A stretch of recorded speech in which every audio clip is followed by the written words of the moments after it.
Este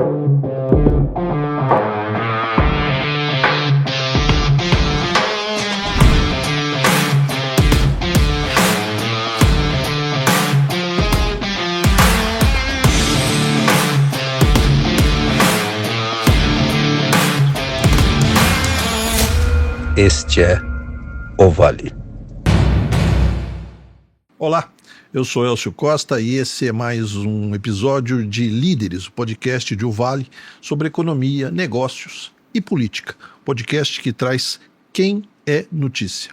Hoje nós estamos recebendo Toninho Colucci, prefeito de Ilhabela. Toninho Colucci tem 63 anos, vamos aguardar essa informação porque é importante, e é prefeito de Ilhabela pela quarta vez. Obrigado, prefeito, pela presença. É o senhor que agradeço essa oportunidade de estar aqui no jornal O Vale, né? Jornal de tanta tradição aqui na região. Eu sou da época que era O Vale Paraibano, veja só, né? Então, uma história longa e para mim é um prazer estar aqui com você, prestar um pouquinho contas da história da gente, do que a gente aí pretende fazer e está fazendo. Vou fazer um breve currículo seu, um breve mesmo, porque o currículo é muito grande, mas para a gente aproveitar e já esquadrinhar para onde nós vamos nessa bate-papo. Formado em odontologia pela Unesp de São José dos Campos, pós-graduado em saúde pública pela USP e administração hospitalar pela Unicamp. É capitão da reserva da Polícia Militar, você tem 23 anos de serviço e ingressou na vida pública em 2001 como secretário de saúde de Ilhabela. Você é prefeito pela quarta vez. Eleito pela primeira vez em 2009, reeleito em 2012, com 82% dos votos válidos, é voto pra caramba, e voltou ao cargo em 2020, com 51% dos votos, reeleito em 2024, também com mais ou menos 51% dos votos. Em 2018, você concorreu a deputado federal, foi o candidato mais votado em Ilhabela, mas não foi eleito. Eu fiz questão de frisar duas coisas nessa abertura. São José dos Campos e sua idade, porque eu queria começar a nossa conversa por aí. A última vez que nós conversamos foi numa rádio, você me estava mostrando pela janela da rádio o prédio da Unesp, ou da Odonto, ali no José Longo. Sim, você falava, olha, minha república era ali, eu fazia não sei o quê. São José tem muito a ver com a sua vida, né? Você também estudou Direito na Univap, embora não tenha concluído. E em São José dos Campos, no início do ano, tem um episódio que tem tudo a ver com a sua idade. Você foi eleito prefeito do Conselho de Desenvolvimento da região metropolitana do Vale do Paraíba e do Litoral Norte, né, da RM Vale, vencendo o prefeito de São José, Anderson Farias, um voto decisivo do deputado estadual Dr. Elton, né, do União Brasil, e com critério, vocês chegaram empatados em várias rodadas de votação, e o critério de desempate foi exatamente isso. 63 anos, foi o critério do mais velho na disputa. Queria ouvir de você, prefeito, o que representou essa vitória, né? É o time que ganhou fora de casa, mais ou menos assim, uma partida importante, e o que muda na realidade com Toninho Colucci à frente do Conselho de Desenvolvimento da RM Vale? Bom, fui eleito presidente do Conselho de Desenvolvimento há 2 meses atrás. Você falou que a gente teve um empate e que o voto do deputado foi importante para concluir esse empate. Importante dizer, primeiro, que não é a primeira vez que sou presidente deste conselho.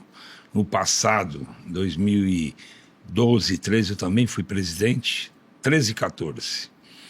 Na época eu disputei com Ortiz, prefeito de Taubaté, candidato do governador, na época, Geraldo Alckmin, né? Edmur Mesquita trouxe o nome dele, ele era o coordenador aqui da Agenvale, né?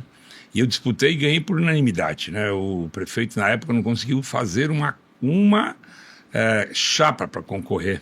O prefeito de São José da época, Carlinhos, do PT, trouxe os 11 votos do PT, e a gente somou com diversos outros votos, e os prefeitos todos ficaram ao meu lado. Foi uma vitória onde a gente começou disputando uma sucessão do CURI, né, de prefeitos grandes que acabam assumindo, e esse é um diferencial que aconteceu de novo agora, né?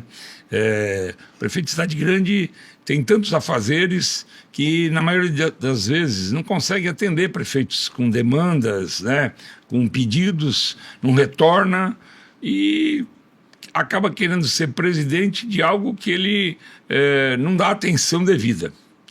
Importante dizer, dos prefeitos que votaram nessa última eleição, eu tive 21 votos contra 15 dados ao prefeito de São José dos Campos.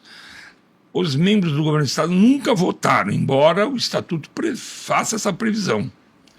É lógico que eu não estava disputando a eleição o meu adversário não era só o Anderson, era o vice-governador e era o Kassab, secretário. Vários prefeitos receberam ligações, pedidos de voto. A disputa foi pesada e mesmo assim foi 21-15. Para tentar virar o jogo, pela primeira vez, os membros do governo do estado votaram. A contagem foi feita 3 vezes, até que na terceira conseguiram tirar um que se absteve, passaram na frente, só que esqueceram, e a gente não é bobo, eu tinha convidado os deputados da região, são 2 deputados estaduais da região, que poderiam votar também, que estava previsto no estatuto, e que só iam votar numa eventual necessidade. E foi o que aconteceu, né? O deputado Elton, quando viu o placar desfavorável, pediu voto. Declarou o voto à minha pessoa.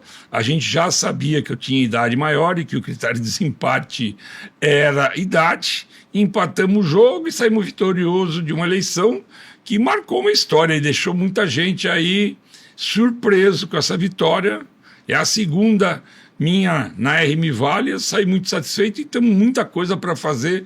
Uma delas é tirar do papel um projeto que nós começamos quando eu fui presidente da vez passada, que era a questão de segurança pública, que agora o governador chama de Muralha Paulista. Eu estive com o governador uma semana depois da eleição e foi o que ele me pediu. Colucci, põe para andar, você tem fama de tirar do papel os projetos, fazer eles acontecerem. A região metropolitana, a nossa região metropolitana do Vale Paraíba, Litoral Norte, Serra da Mantiqueira, é uma das regiões que tem índices altos de criminalidade. Muito altos, por sinal. São os maiores do interior do estado. Sim.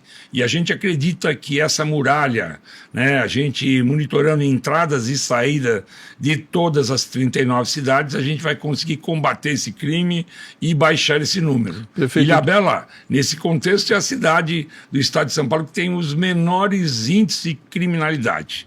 A gente tem uma entrada só, a gente tem um controle especial e a ideia é fazer do litoral, da região metropolitana, a segurança pública que a gente tem em Ilhabela, a melhor do estado de São Paulo. Prefeito, o senhor falou que o senhor disputou contra o prefeito de São José, contra o vice-governador, contra o Gilberto Kassab. Na sua eleição, logo depois que o senhor foi eleito, o senhor fez um discurso, na realidade, de conciliação. O senhor falou, elogiou o governador Tarcísio, falou que é preciso construir alianças, etc. É isso. Não foi uma ruptura com o governo, foi simplesmente um embate político. Sim. É isso? Era uma tentativa de domínio de toda a região, de um grupo político, que a gente se colocou contrário. Eu fui o único prefeito, não fui o único, na verdade o prefeito Anderson, por ser o vice, do nosso vice-governador, candidato a vice-governador, também esteve no palanque do governador Tarcísio desde o início. Então, dos 39 prefeitos da região, tirando o Anderson, que automaticamente teve o Felício afastado para ser candidato a vice-governador e não tinha lógica não estar no palanque do governador Tarcísio. Uma questão de coerência até. Uma questão de coerência, né? Lógico, deve ter sido até um acordo, né? Eu saio, vou sair vice, você fica aqui e me apoia, né? Agora eu não, eu fui o único prefeito da região, dos outros 38 prefeitos, que desde o início subiram no palanque do governador Tarcísio, rodei aí a região, mostrando o meu apoio a essa candidatura, porque a gente não aguentava mais o domínio do PSDB de anos aqui na região. Eu fiz parte do PSDB, hein? Eu fiz parte do PSDB, mas do PSDB de verdade, do PSDB de Mário Covas, de André Franco Montoro, né? De Aloysio Nunes, né? De uma PSDB outra época. raiz, vamos dizer assim. Lógico, né? Naquela época eu fazia parte do PCB, depois fui para o PPS. Você vê que a gente tem uma história aí, né? Então, eu não aguentava mais ver, principalmente o ex-governador Dória, o estilo de governo dele. Aliás, eu estive no Palácio semana passada e fui surpreendido, porque eu tinha feito um pedido no início, não sei se fui o único que fiz, mas eu não me conformava de chegar no Palácio e ver todo ele pintado de cinza, com as portas antigas de madeira todas pintadas de preto. Parecia uma boate aquilo lá, né? E de repente fui surpreendido com o governador já fazendo o retrocesso, já recuperando as mobílias. Está mudando, ele tá fazendo o palácio voltar a uma espécie de origem. Foi uma falta de respeito, mais uma das faltas de respeito que o ex-governador Dória teve com a história de São Paulo. O senhor está falando do governador Tarcísio, o que o senhor acha da gestão dele até agora? O que difere ele do governador João Dória, que o senhor acabou também de citá-lo de uma forma crítica? Sim, o governador João Dória não nos ouvia, né? Ele tinha algumas convicções e ele tocava em frentes, né? Ele não tinha essa questão de colocar o interesse público acima de tudo, né? O governador Tarcísio, ele está assessorado por uma equipe boa, muitos que vieram de fora, é verdade. Eu, por exemplo, tenho uma...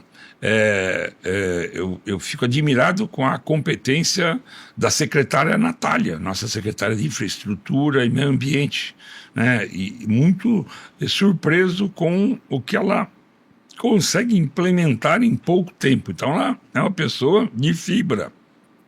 No caso, as balsas, por exemplo, que nos atinge a evolução e agora a possibilidade da concessão. Que sempre foi um problema crônico para ele, né? Sempre foi, né? A questão da Sabesp, né? Nós estamos com problemas agora de início das operações da Sabesp, da manutenção dos equipamentos, mas a modelagem que eles fizeram com a Sabesp e o investimento que a nova Sabesp, que é uma empresa, se comprometeu e está fazendo na maioria das cidades, é algo que a gente não acreditava que pudesse acontecer, porque, como eu disse para você, estou na política há um bocado de tempo, vi muitos prometerem tanto em relação ao saneamento, mas os avanços foram muito demorados, né, e poucos.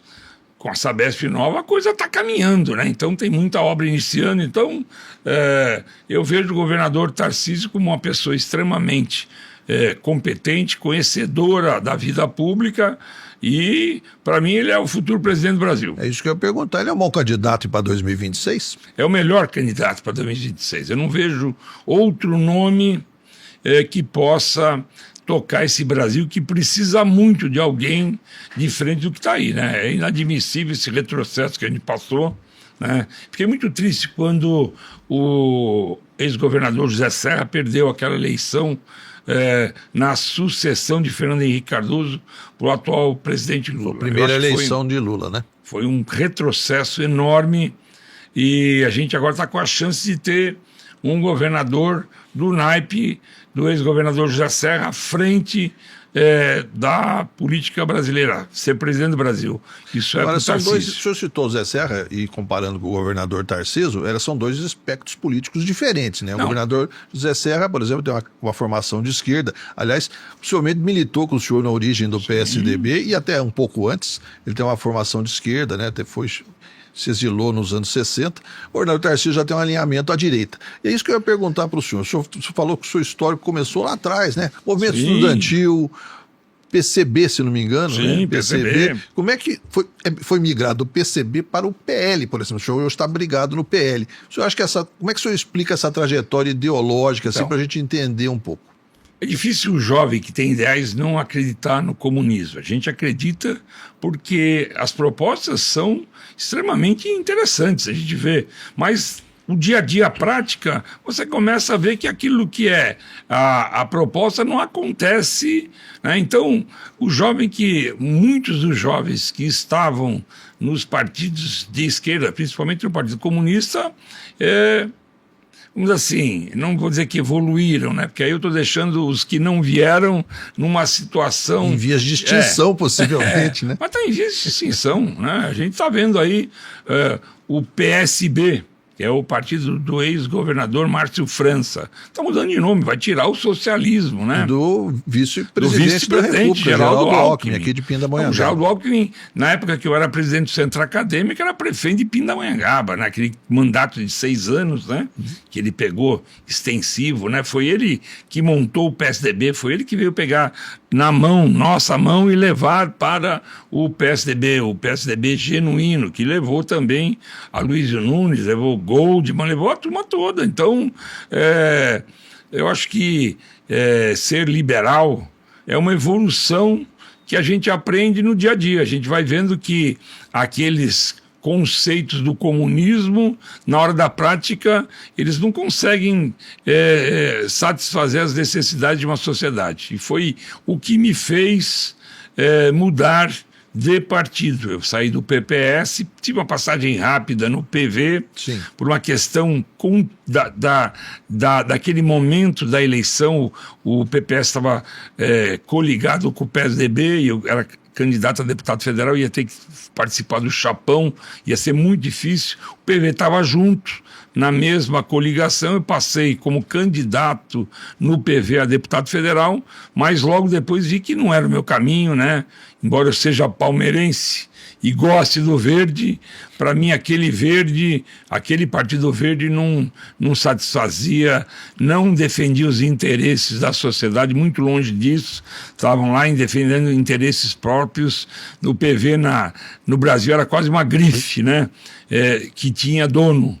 E aí a mudança para o PL foi uma questão de oportunidade, um partido que tinha uma estrutura, que se comprometeu comigo a ajudar na superação de algumas questões judiciais que eu passava e que eu fui, com o passar do tempo, mostrando a verdade e superando essas questões judiciais. O PL foi, e eu acredito nas pessoas que estão no PL, muita gente que tem vontade de fazer a coisa acontecer.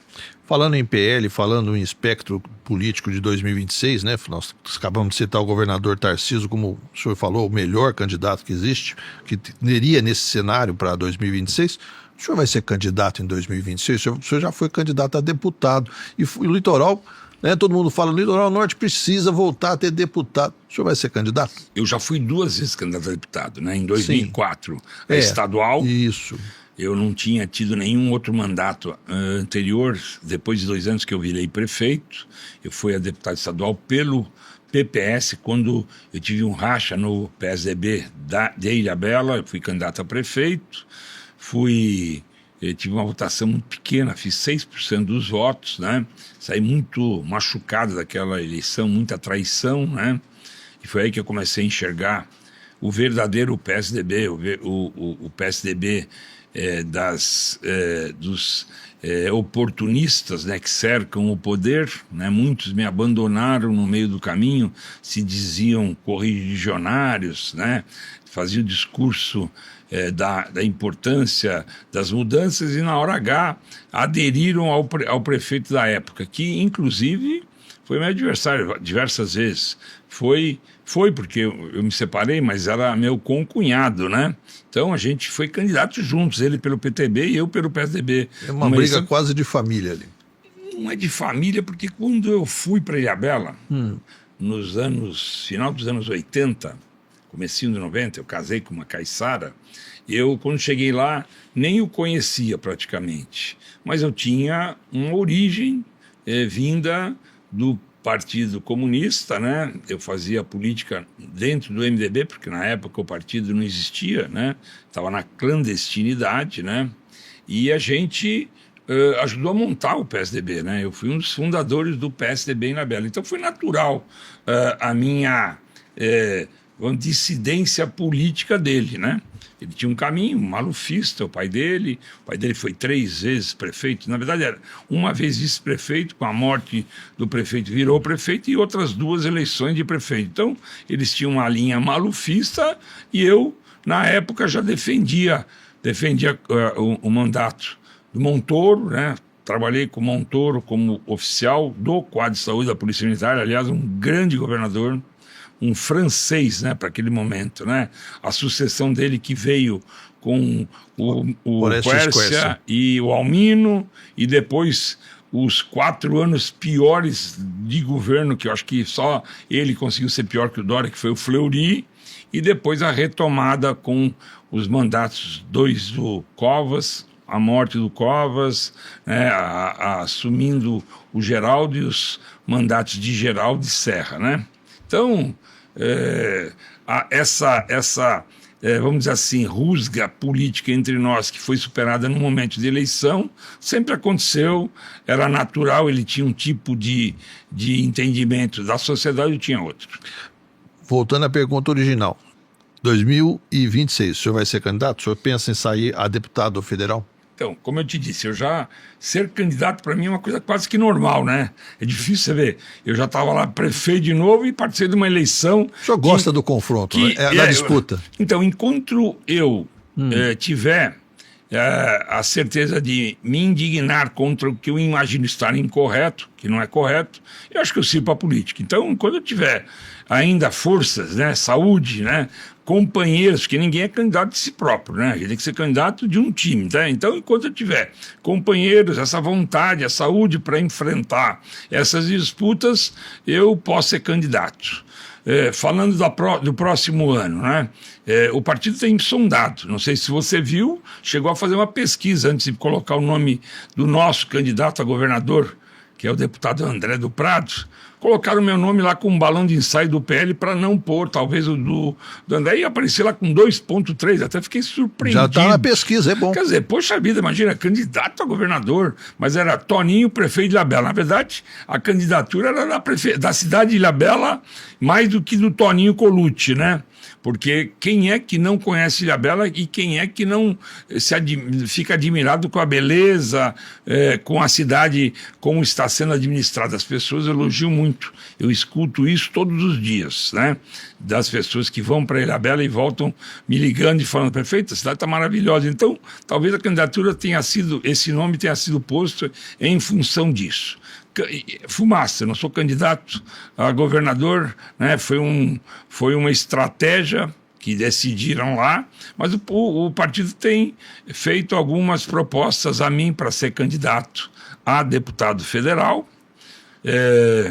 Vou avaliar, como eu disse, eu ganhei uma eleição para ser 4 anos prefeito, mas o time que está lá é um time bom, de repente já toca a peça sem precisar do maestro principal, né? Pode de repente ter um outro maestro fazendo o meu papel, o time está montado, então eu tenho convicção de que a coisa que está lá continua, independente de eu estar ou não à frente da prefeitura.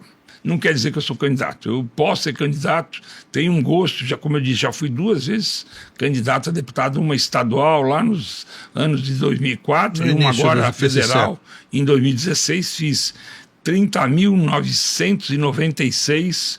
Em Ilhabela eu fiz 55,4% dos votos. Fui o deputado federal mais votado na sua cidade de origem, né? Então isso é importante e quem sabe posso ser sim, tá no radar, não está decidido ainda. Prefeito, o senhor está no seu 4º mandato, né? E falam que Ilhabela é a cidade mais rica da região por causa dos royalties do petróleo. Deve ser bom administrar Ilhabela, mas o senhor colocou nesse começo do ano um decreto de contingenciamento de gastos, um corte de 30%, né? Vários prefeitos fizeram isso, mas Ilhabela chama a atenção porque Ilhabela parece que é a cereja do bolo, a pérola da região em termos de orçamento. Já está controlada essa questão das despesas? Se o decreto de contingenciamento ele segue até quando? Pois a gente tem... Bom lembrar, né? Em 2009, quando eu assumi a cidade, o orçamento da cidade realizado foi da ordem de 85 milhões, né? O primeiro mandato todo, somando os 4 anos, nós realizamos um orçamento de 350 milhões. Era uma outra realidade. A gente iniciou um trabalho não tem como você melhorar uma cidade se não tiver recursos. E a gente começou a procurar possibilidades para a gente avançar na questão orçamentária e surgiu uma conversa que na época foi, vamos dizer assim, capitaneada pelo presidente da Câmara de Deputados, um amigo. Eu esqueci de falar que no início da minha vida eu trabalhei em Osasco, na prefeitura de Osasco, com o prefeito Humberto Carlos Parro, o nosso líder político da região ali, Zona Oeste. Eu sou paulistano da Zona Oeste, era um médico, Gabriel Figueiredo, que era uma das lideranças maiores do Partido Comunista, e a gente, naquela época, fez a chapa 3 da candidatura a prefeito de Osasco contra o Rossi. Era o Carlos Parro, professor, era o Bugnar, comerciante, e o Gabriel, médico. E essa chapa, a soma dos três, superou os votos do Rossi e assumiram a prefeitura de Osasco. Eu, em 84, fui trabalhar em Osasco. Fiquei lá 4 anos, quase 5. E conheci, na época, um vereador do PT que fazia parte da base, ajudava o Parro em algumas votações, que virou deputado federal, né? João Paulo Cunha. E o João, quando eu assumi em 2009, virou presidente da Câmara de Deputados. E eu fui bater na porta dele, fiquei amigo da época de vereador, fazia muitos anos que eu não o encontrava, e ele me recebeu, né, de braços abertos. Embora o PPS não fosse um partido muito próximo ao PT, porque na reeleição do Lula rachou com o Lula, ele me ajudava demais. E aí surgiu a possibilidade de a gente conversar com o presidente Gabriel da Petrobras, e aí surgiu a possibilidade da primeira perfuração no pré-sal dentro do estado de São Paulo, na Bacia de Santos, em frente à Ilhabela. A gente bateu o martelo, ele tinha outras opções, lá fizeram a perfuração e deu certo. E a partir de 2012, 13, começou a jorrar petróleo lá do Poço Sapinhoá, o que mudou a história de Ilhabela, né? Com os royalties do petróleo. Do litoral norte e principalmente de Ilhabela. Só que esses royalties começaram a diminuir agora, né? E este ano, só para você ter noção, eu contingenciei 30%. O primeiro quadrimestre, os primeiros 4 meses do ano, nós tivemos uma queda de recursos da previsão, da ordem de 37%. Então foi maior do que a gente previa. Vou voltar e recapitular. 2024 para 2025, nós já tínhamos previsto um orçamento menor, era a sinalização da Petrobras e da ANP, Agência Nacional do Petróleo, e nós previmos um orçamento menor da ordem de 100 milhões. Então, de 1 bilhão e 200 milhões em 2024, estou falando em números redondos, tá? Sim. A gente caiu para a ordem de 1 bilhão e 100 milhões, 100 milhões a menos. E mesmo assim, realizamos 37% a menos no primeiro quadrimestre do que a previsão, ou seja, perdemos quase 60 milhões. Então, o que eu estou dizendo para você é o seguinte: daqueles 1 bilhão e 200 milhões de 2024, a gente tem o risco de não realizar nem 900 milhões esse ano. Então, são 300 milhões a menos. Então, tem que contingenciar. É uma nova realidade, pode ser passageira? Pode, porque o royalties depende da produção dos barris de petróleo, da cotação do barril e da cotação do dólar. É uma variante com 3, né? Com 3 influências, né? Importante lembrar que nos últimos anos, 10 anos, os americanos evoluíram na produção do petróleo oriundo do xisto. Xisto sempre foi uma possibilidade, mas era uma produção muito poluidora, né? Os americanos muito custosa e muito poluidora. Aliás, xisto tem aqui na nossa região, Tremembé, por exemplo, tem uma bacia de xisto muito importante. Então, e do xisto faz petróleo, só que é um custo muito grande e também uma tecnologia muito poluidora. Mas os americanos, para ser autossuficientes, embarcaram nesse projeto. E hoje, os americanos, que eram compradores de petróleo, passaram a ter autossuficiência. Com isso, o petróleo sobrou no mundo. Os árabes diminuíram a produção para não ter excesso de oferta e queda acentuada no valor do barril. Mas chega um momento que a coisa não tem como caminhar. Então, hoje, o barril de petróleo que está por volta de $60 está perto do custo do barril da produção de petróleo do pré-sal, porque o petróleo do pré-sal ele é muito custoso, né? Quer dizer, é um sistema... É muito dificultoso você chegar lá no fundo do mar, 7.000 metros para baixo do nível onde está a primeira, vamos dizer assim, boca de perfuração. Então, é um petróleo caro. Então, muitas vezes, você deixa de produzir tanto no pré-sal e compra do mercado internacional. Então, tudo isso influencia o orçamento, e com a queda de orçamento tem que fazer o contingenciamento que eu fiz de 30% e pode não ser o suficiente. Agora, é importante uma coisa. O senhor prevê ou estuda recuar, aumentar, aliás, aumentar esses 30%, de repente chegar mais? O que isso impacta para a pessoa que está dentro, o município de Ilhabela ou quem frequenta a ilha? Nós temos muitas ações que a gente faz com o dinheiro dos royalties, por exemplo. O subsídio à passagem de ônibus. Hoje, o cidadão comum lá paga R$ 2,10, quando o custo da passagem é 11. Né? A gente subsidia o ensino superior, a gente paga bolsas de estudos para alunos que estudam, que são de Ilhabela, nas faculdades públicas. Tem gente que faz medicina aqui na Humanitas, ou na Anhembi Morumbi, ou em Taubaté, custeados com uma bolsa pela prefeitura, 70% do custo da mensalidade, a prefeitura paga. A gente paga transporte para os alunos que vão para Caraguatatuba, que vem para São José na Univap, então paga. Então, tem muita coisa que a gente faz com o dinheiro dos royalties. Né? A saúde, por exemplo, a gente tem um hospital que a gente está triplicando, que é o Mário Covas, né? Que está sendo feito todo com o recurso dos royalties e mantido. Nós temos lá uma escola técnica, a gente tem a IETEC, Ilhabela Escola Técnica. Foi uma escola construída com recursos municipais e mantida com recursos municipais. Eu não passei para o governo do estado. A gente leva o SENAC e o SENAI para dar cursos lá, contrata o SENAI, paga cursos que, se fossem ser pagos, custariam R$15 mil para um aluno concluir esse curso, né? O custo de 15, 20 mil. A prefeitura paga para acontecer em Ilhabela. Então, a gente tem formação de hotelaria, gastronomia, né?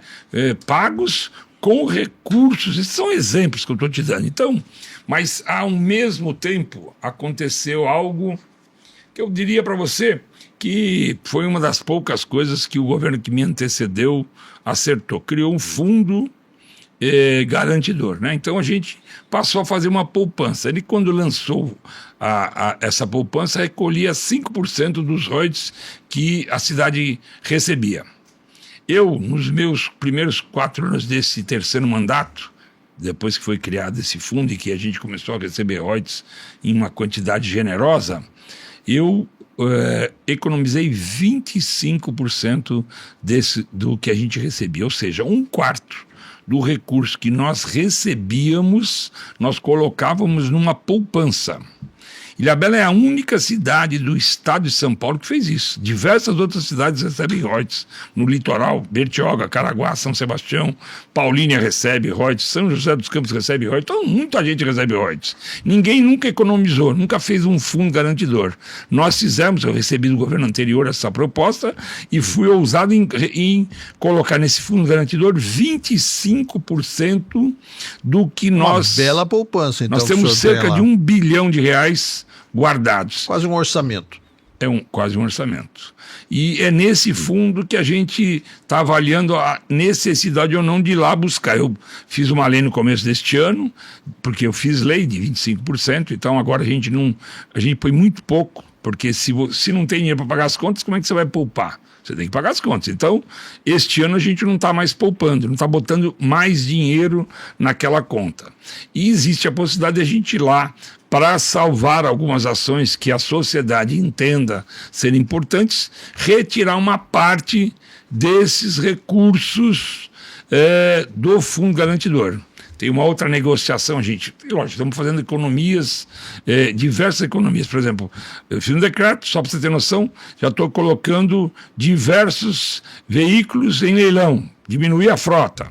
Outra coisa, quando nós usamos, a gente vai muito para São Paulo, a gente não usa mais a Carvalho Pinto, nós vamos só agora pela Dutra, porque não sei se você sabe, carro público não paga pedágio na Dutra. Veículo Eu acabei de chegar de São Paulo, vim pela Dutra, né? Porque não pago pedágio. Quando estou atrasado para algum evento, assim, uma exceção, eu pego a Carvalho Pinto, senão a regra é usar a rodovia Presidente Dutra. É uma outra coisa. Estou fazendo leilão de imóveis que a gente tinha dentro, que são propriedade da prefeitura, que a gente não vê utilidade.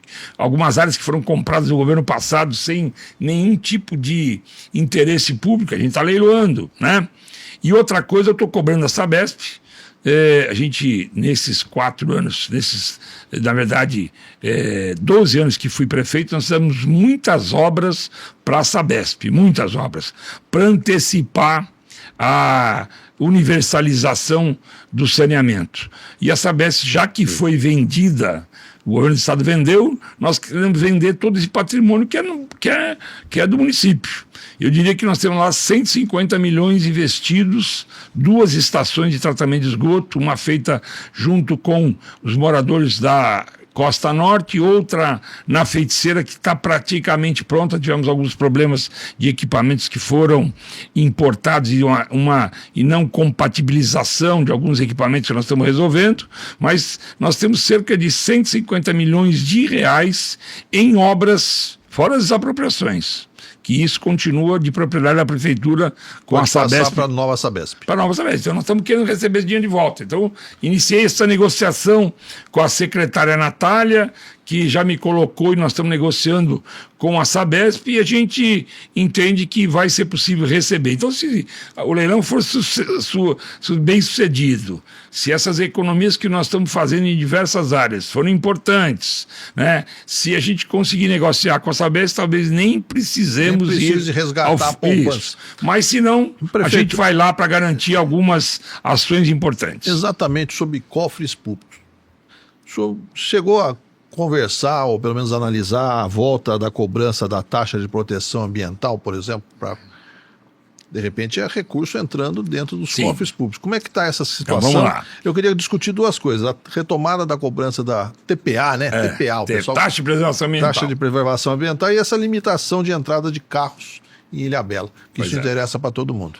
Bom, vamos lá. TPA é algo que é importante, né? Eu lembrar você que nós iniciamos a cobrança da TPA. Quando eu assumi a prefeitura, a TPA estava sendo cobrada há 1 ano.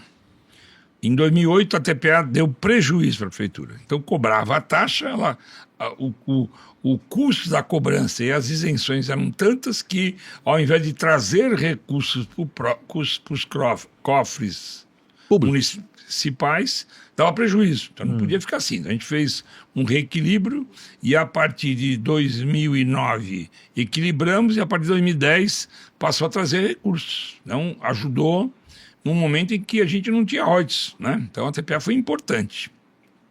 E por anos, eu saí em 2016, deixei a TPA funcionando. Quando eu retorno, não existia mais TPA, né? O governo que me sucedeu, em função de todos os recursos que recebi de royalties, daquela nossa luta para receber e trazer o primeiro poço de petróleo do pré-sal para a plataforma continental pertencente ao município de Ilhabela, eles abandonaram a TPA. Eu retorno no meio do Covid, né, numa situação diferente do que está hoje. A gente já estava recebendo royalties de forma generosa, os problemas todos da balsa, né, o abandono pelo governo do PSDB da manutenção. Então o sistema de travessias era um caos. Nós tínhamos problemas todo dia de queixas em relação à balsa, e a TPA era cobrada na sistemática que eu implantei lá em 2009, no retorno, antes de você ingressar na balsa, né? Muitos pagavam a TPA achando que estavam pagando... Sem saber. Estavam pagando a volta da balsa. Então você imagina que não tinha como você voltar a cobrar.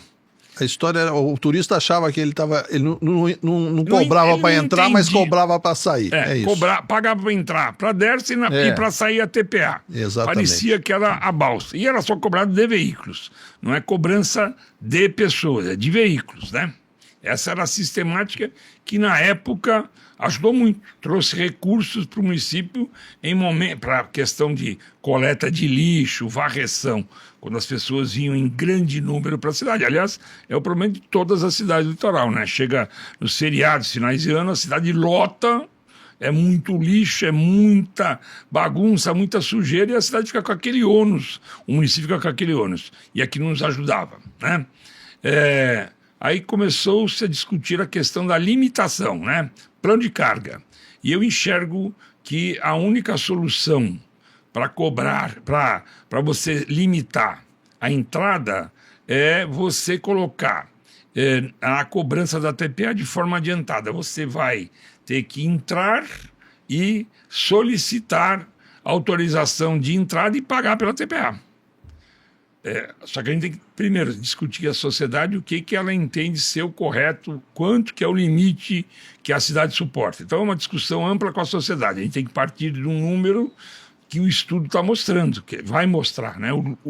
O limite de utilização. Eu estava dando um exemplo agora há pouco, quando falhou o microfone. Isso é meio parecido com um cinema, né? Você quer assistir lá um filme, eu quero ir às 20 horas no domingo. Você vai chegar lá, vai ingressar para comprar, falar, 20 horas já está esgotado, já venderam todas as cadeiras. Aliás, todo esse final de domingo está lotado. Só na segunda ou no próximo domingo você vai ter condições. Você não está sendo impedido de assistir o filme ou de comprar o ingresso, mas agora o limite já está...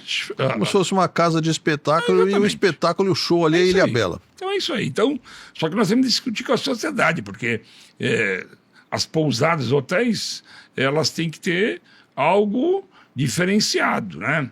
Ele tem que ter um sistema de transporte evoluído na cidade. A gente melhorou muito o transporte público nesses anos em que fui prefeito, né? A gente, no passado, tinha verdadeiras carroças, né? Aqueles ônibus antigos, banco de fibra, era um horror o transporte público, né? A gente avançou hoje e é modelo para o litoral, né? A empresa que começou em Ilhabela hoje faz praticamente todo o litoral norte paulista, né? Desde Ubatuba até, aliás, até São Sebastião e acho que no Guarujá não, mas ali do lado, como é que chama aquela cidade? São Vicente ou Praia Grande?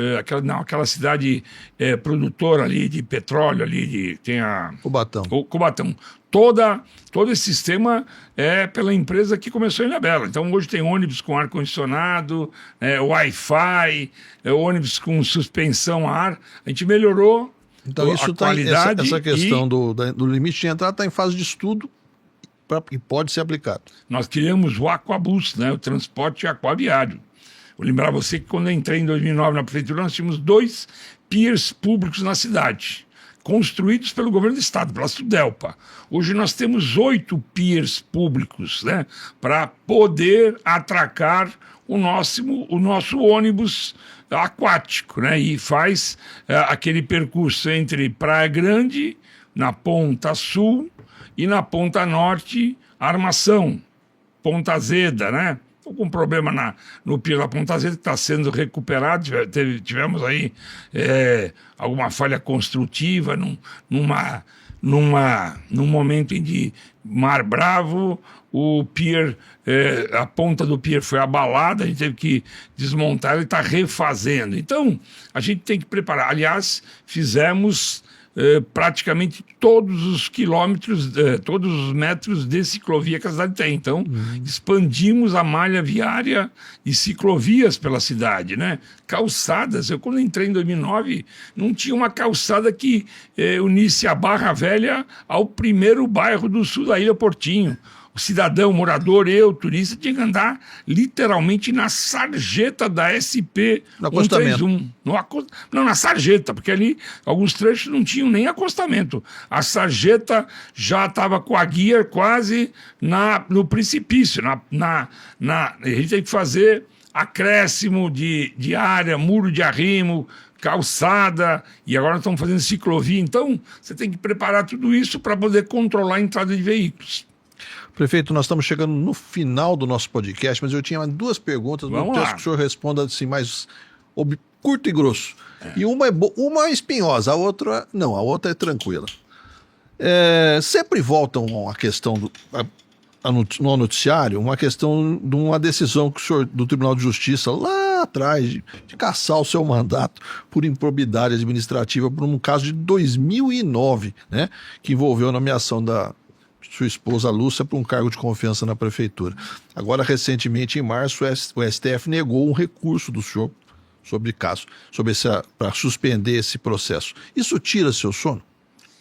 Olha, eu fui vítima durante anos de perseguição do Ministério Público. Teve um procurador lá, bipolar, né, que me perseguia. Ele chegou, junto com o juiz, a me condenar a 4 anos e meio de cadeia, em regime especial, né? Cadeia à noite e de dia livre. Eu reverti no TJ com um relatório favorável do Ministério Público Estadual. Tão absurda que era aquela questão, que ele patrocinou junto com o juiz. O promotor é um tal de Tadeu Badaró, né? Que continua no GAEMA lá em São Sebastião. Essa é outra dele, né? Eu, quando entrei na prefeitura, minha esposa tinha 24 anos de serviço público, concursada no governo do estado e na prefeitura de Ilhabela. Então eu entro prefeito, ela está há 24 anos como dentista. Eu fiz uma nomeação dela para ser presidente do Fundo de Solidariedade, que não tem salário, né? É de confiança. Todas as esposas de governadores, ou quase todas de prefeitos, são presidente do fundo. Mas não recebem para isso. Ela recebia porque era funcionária pública. E ela continuou. E presidente do fundo vamos dizer, é um posto de honra, vamos dizer assim. Não tem horário, né? Não tem obrigações. Lúcia tinha obrigações diárias, assinava ponto quando a prática era assinar ponto. A partir do momento que tinha que bater o ponto com o dedo, ela passou a bater ponto com o dedo, ou seja, cumpria horário na prefeitura. Deixou de trabalhar no consultório como dentista, veio trabalhar em atividades administrativas para ajudar a superar questões de saúde, porque ela, como eu disse para você, me formei em saúde pública, né? Ganhei uma experiência e compartilhei essa experiência por muitos anos com ela. Eu fui administrador da Santa Casa, ela me acompanhou em toda essa evolução, né? Nós ficamos casados, vivemos juntos e casados 40 anos. Então a gente acaba compartilhando experiências e ela aprendeu muito com isso. Então ela me ajudou muito nos primeiros 4 anos do meu primeiro mandato, batendo ponto. E ela recebia por isso. A questão ele falava, não, mas ela tem que ser dentista. Eu falei, não. Ela antes de ser dentista, antes de ser concursada como dentista, ela é concursada como funcionária pública. Tanto é verdade que se ela tiver um acidente, graças a Deus nunca aconteceu isso, perder 3 dedos, 2 dedos de uma mão, e não poder ser mais dentista em função da deficiência física, ela não aposenta, ela é enquadrada em outra função. Então, antes de ser dentista, ela é funcionária pública. A legislação permite isso.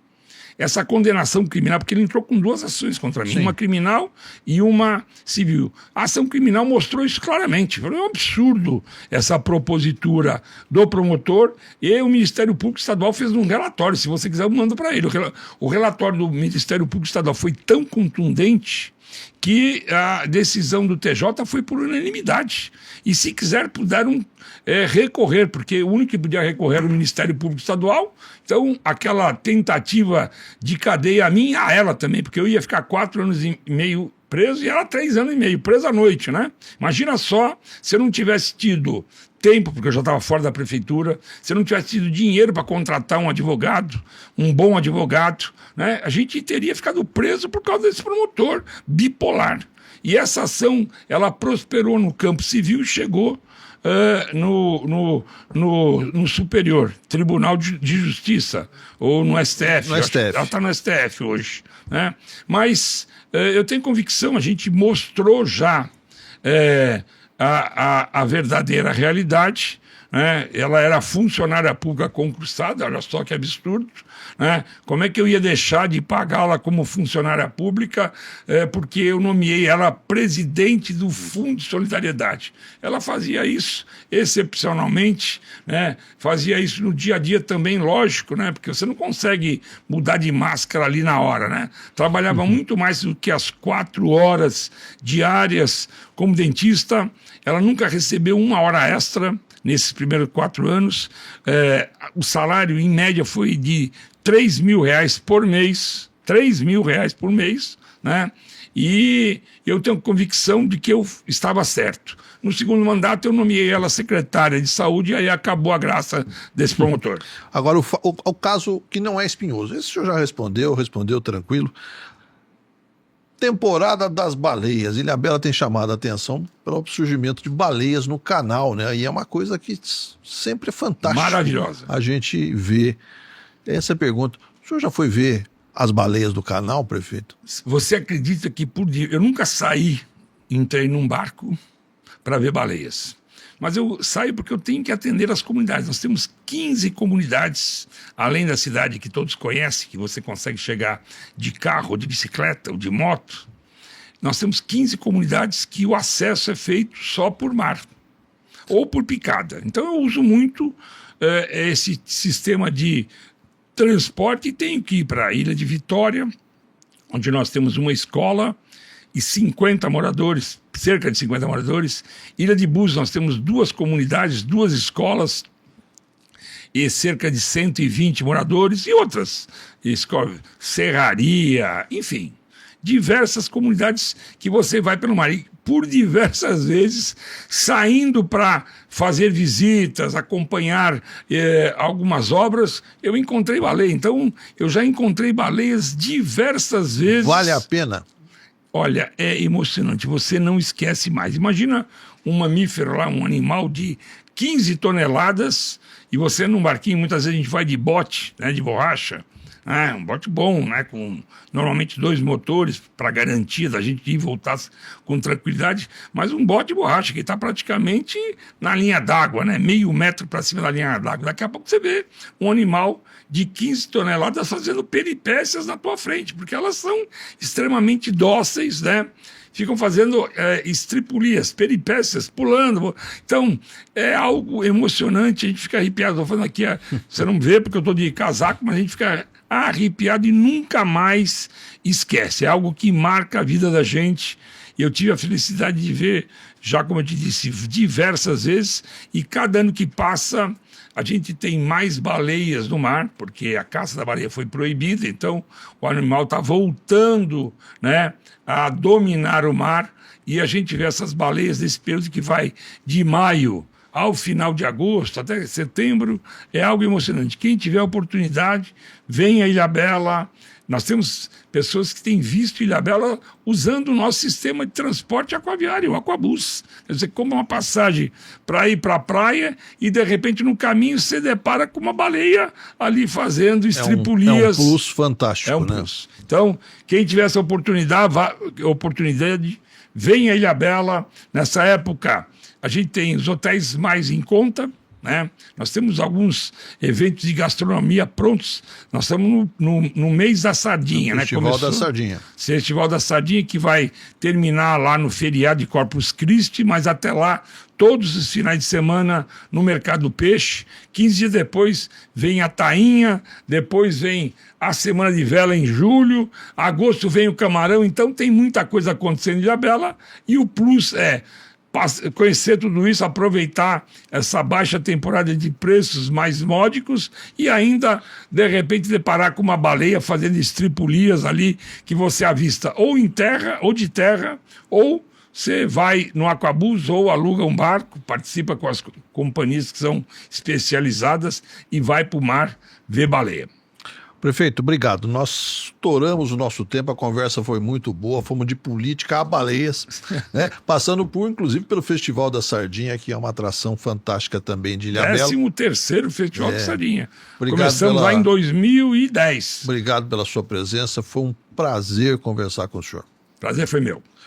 Esse foi mais um episódio de Líderes, o podcast de Vales sobre economia, negócios e política. Acompanhem a gente nas redes sociais e assista. Nós estamos disponíveis no YouTube, no Spotify e também no site do jornal, www.ovale.com.br. Eu sou Elcio Costa, espero você na próxima vez.